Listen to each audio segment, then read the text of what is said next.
Okay, this is the 2008 Malibu, and we're looking at this trans range switch right here. A, B, C, and P. All right, go ahead and put it in, it's in park now. Put it in reverse, neutral, drive, back to park. Yeah. Okay, so this is not moving. If you look down here at the range sensor, there is a black with a white stripe right there, and I have a wire hooked onto it. It's a black with a white stripe, and I have this white wire going up to it. Now it's hooked to ground.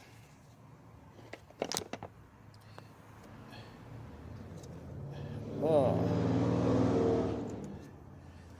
All right. So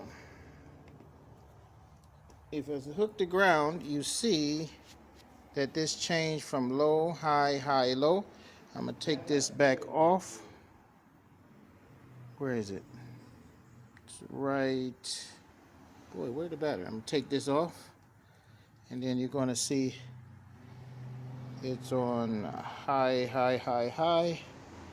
Put this back on. It's low, high, high, low. Okay, go to reverse. Low, low, high, high. Neutral. High, low, and drive,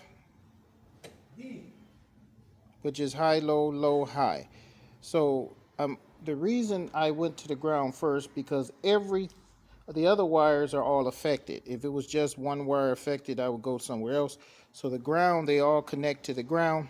So I went to the ground first. Now, the next step is to show where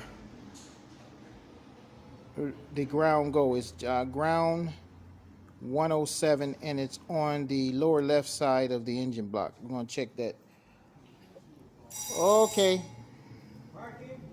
Park? Yeah. All right. Here's that 2008 Chevy Malibu. Now this has an LE5 motor. It's a 4-cylinder. You'll have to call the dealer to find out what motor it is, because on the wire diagram it will say that depending on the motor, the ground that you're looking for is in different places. So this is the LE5 4-cylinder, and I'm at the front of the car. I'm about to get underneath and show you where the ground is. All right, there's the starter right there, and the ground is right there. You can see part of it. Let me see if I can hold this phone. It's where is it? Right there. And you see that bolt right there. Actually, I need to have this set up better. Here's the wires right there. You see that bolt right there? I already got it loose.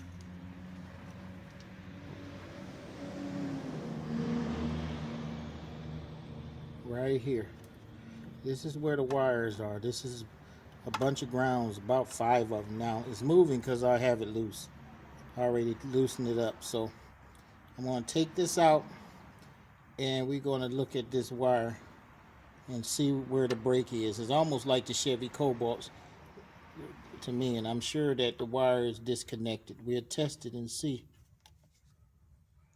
It's starter is here.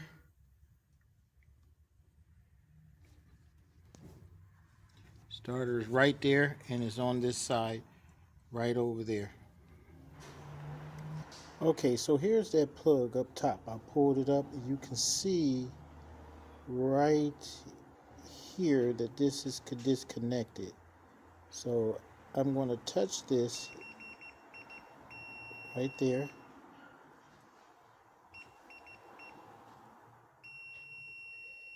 I have the other end of the meter connected to the ground right at the range sensor, which is the black with the white stripe. If I touch this section,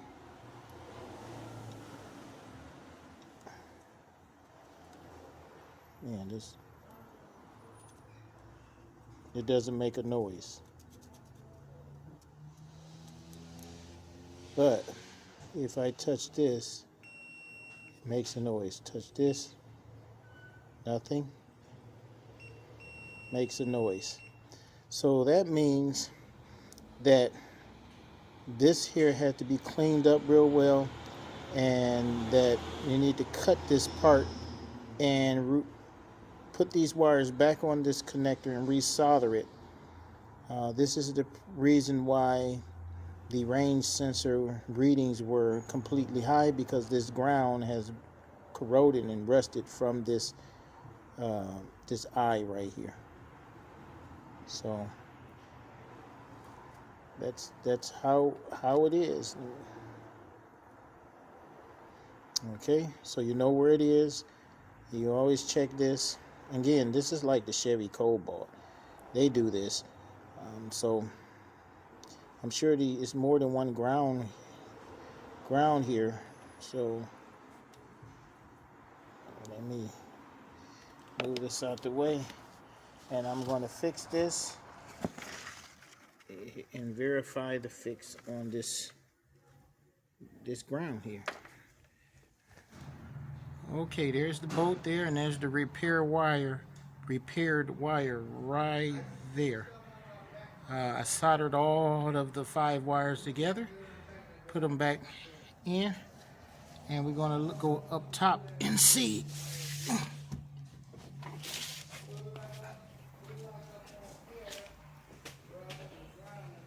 Okay, hold on. All right. There's no more high. We got the ignition on. Okay, go ahead and put it in reverse, neutral, and drive. Back to park. Okay, so that shows that it's fixed.